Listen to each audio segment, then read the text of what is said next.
Hey there drone fans, Rick here again from Drone Valley. In today's video, I'd like to provide an update on DJI's inability to still import goods into the United States based on both the embargo and the FCC ruling. Now, I've posted a few clips on the channel already about these subjects. I went into great detail of how we got here.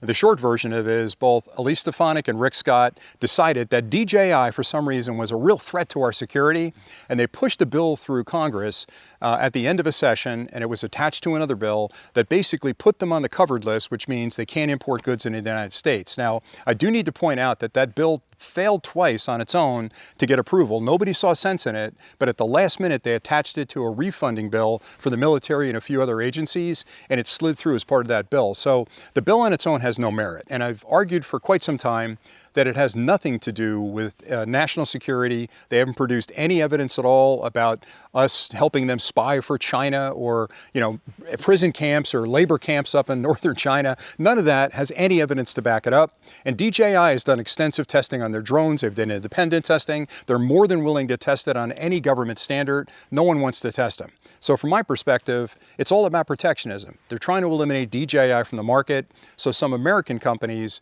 that have kind of shady connections, if you look into it, you'll find that the president's son is on the board of one of them, right? So there's a lot of politics behind the scenes that's saying, get rid of DJI, we can build a product that's less sophisticated and charge a whole lot more money for it. So it's protectionism, which is something I'm not a fan of. And that was bad enough. But then Brendan Carr, in his infinite wisdom, and he's a real knucklehead, decided, you know what?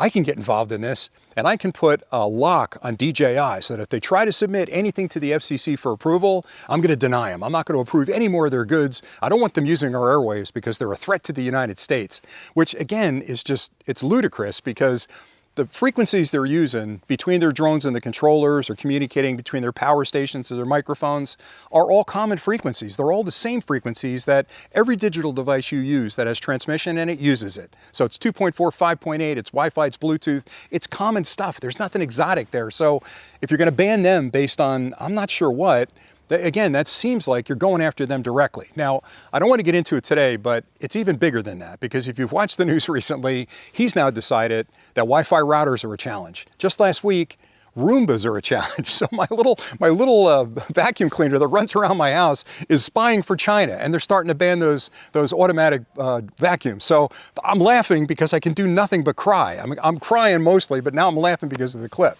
Anyway, back to the original point. I made a comment on the channel a couple of weeks ago that DJI is done. They're finished. If they can't recover the United States as a market, they can't continue as a company. And I know that sounds like a bold statement, and there are people at DJI going, Rick, why are you saying that? Don't say stuff like that. But if you look at the mechanics of it and you look at the finances of it more importantly, the United States represents a big chunk of their business. In some cases, it might be 40 or 50% of their business domestically. So we buy a lot of their gear.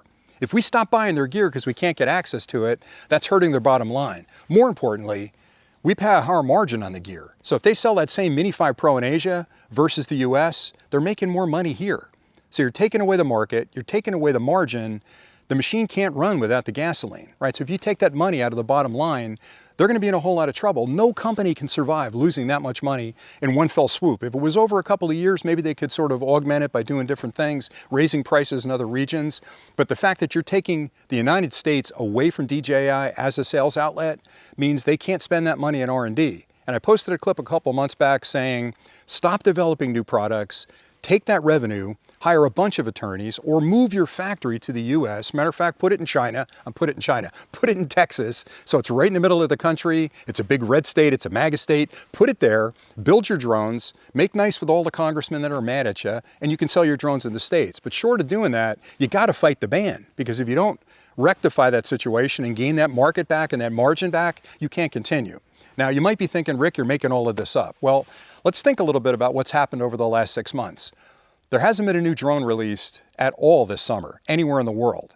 Okay, the Lido came out. Now, let's take a look at the Lido. The Lido is really a repurposed Mini 4K, maybe Mini 2S.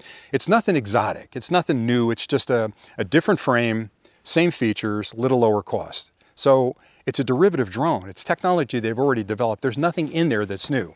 They just yesterday released a brand new DJI Mic Mini 2S, which if you look at it, It's derivative. It's not a brand new Mic Mini 2, or a Mic Mini 3 or a Mic Mini 4. It's the Mic Mini just in a different package with a couple of magnetic covers on the front. And I'm not picking on them, but I've defended DJI for a decade over their technology. They are, without question, one of the most brilliant, innovative companies on the planet, bar none. And I know people are going to say, well, Rick, what about SpaceX? What about Musk and the cars, the Teslas? Well, if you look at those two markets, I'm not picking on them because they're doing some big things, but both of those markets are derivative. Let's take the Tesla, for example.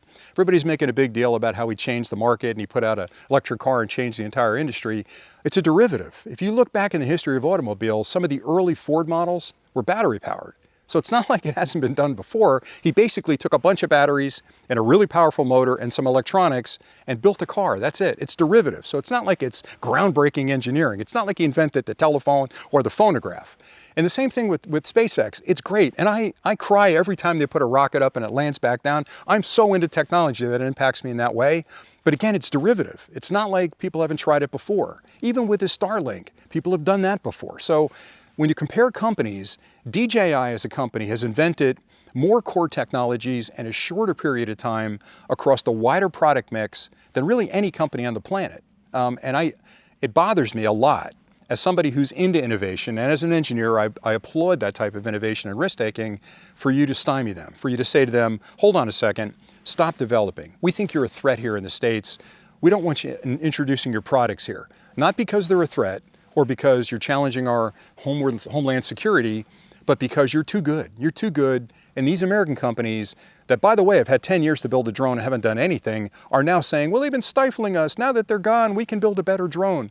Where are they? Where are the drones? Maybe they're building for the commercial market, they're building for the military. They're not building consumer drones. DJI was only in the consumer drone space. Okay, they built some commercial drones for farmers to spray their fields and stuff. They weren't building military drones. So now you've eliminated the one company that can deliver a drone for me to enjoy my hobby in the afternoons, go out here in a forest like this and fly my drone, relieve my stress, be out in the sunshine and the fresh air, which is one of my hobbies. Imagine if they banned golf tomorrow because they felt like somehow Titleist was a security risk for the country. How many golfers would be up in arms? All right, I'm getting beside the point. So where I'm going with this is, I wanted to defend that comment because I got a lot of grief for it. A lot of people thought, oh, you're talking about the USA as if it's the only market on the planet, and because the USA can't have them, they should stop developing drones. That wasn't my point. My point was, without the US, DJI is on the decline. And that's why I called this clip Dead Drone Flying, because what you're seeing is the death of innovation at DJI. They're firing people, the engineering teams are getting smaller, their marketing teams are being jettisoned left and right. The whole US marketing team is gone. There's nobody in the States marketing anymore. So as a company, they're shrinking. And they're shrinking because they're losing that market share in the US and, more importantly, the margin in the US. So we're watching this company spin down in front of us, again, for a bogus reason called national security. Now my hope is DJI's got a lawsuit right now to try and rescind that ban. I'm hoping they're successful. If they're not, hopefully in a year and a half, we're going to have a change of regime here in the country. Maybe the new incoming regime will be a little less scared of China. Maybe they'll approve it or they'll rescind the ban and DJI can get back to building drones in the States. But the last thing I'll say, and this is a point that I've made before, and I think it really speaks to the nonsense behind this ban. If there really was a security ban with these drones, why are we the only country on the planet that's banning the drones? Why isn't Europe banning it? Why there's no bans in Asia? Why there's no bans in other countries around the world? Australia, one of our good allies. Nobody's banning the drones but us. We're banning them because they're a threat to domestic production. And again, if you look into that domestic production, the major companies that are building those military drones have people on their board with the last name Trump. That should tell you an awful lot. Or friends of Stefanik, or friends of Rick Scott, or maybe friends of Brendan Carr. I don't know, I'll look into it further.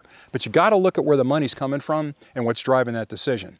The other thing I'll say, which doesn't support banning DJI drones, is that if they're such a threat, if they're really scanning us and following us and looking at us, what about cell phones? What about computers that have high-speed internet connections? They're not a threat, they're all built in China. What about flock cameras? Don't get me started on the flock system and Peter Thiel. I'm gonna do a clip on that one as well. But all those things have the same level of technology, the same internet connection, the same access to other countries hacking them as drones do. And how can a drone that I'm flying in the woods on a Saturday afternoon be a threat to anybody except me and that tree over there, or maybe a squirrel that got scared by it? And that's really what I'm going for. So I wanted to defend the comment, and I really, as a tech guy, I'm disappointed that our country, I'm embarrassed that our country has taken this stand, because I live in a country where freedom is everything to me. I've lived here my entire life. I was born here. I really believe in the American dream. I believe in freedom and innovation. We're the country that invents stuff and comes up with stuff.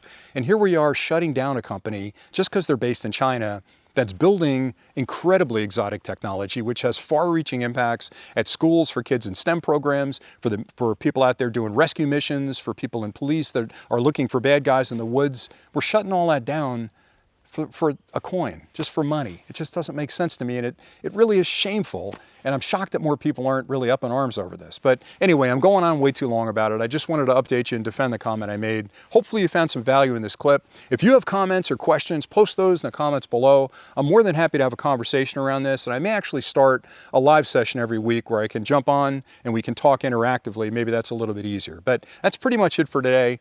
All I'm going to say is keep the faith. If you're flying a drone today, get out there and enjoy that drone. I think you're going to have a long time ahead of you where you can still fly it, but don't let it impact your hobby, and find the joy that I find heading out in the woods and flying your drone.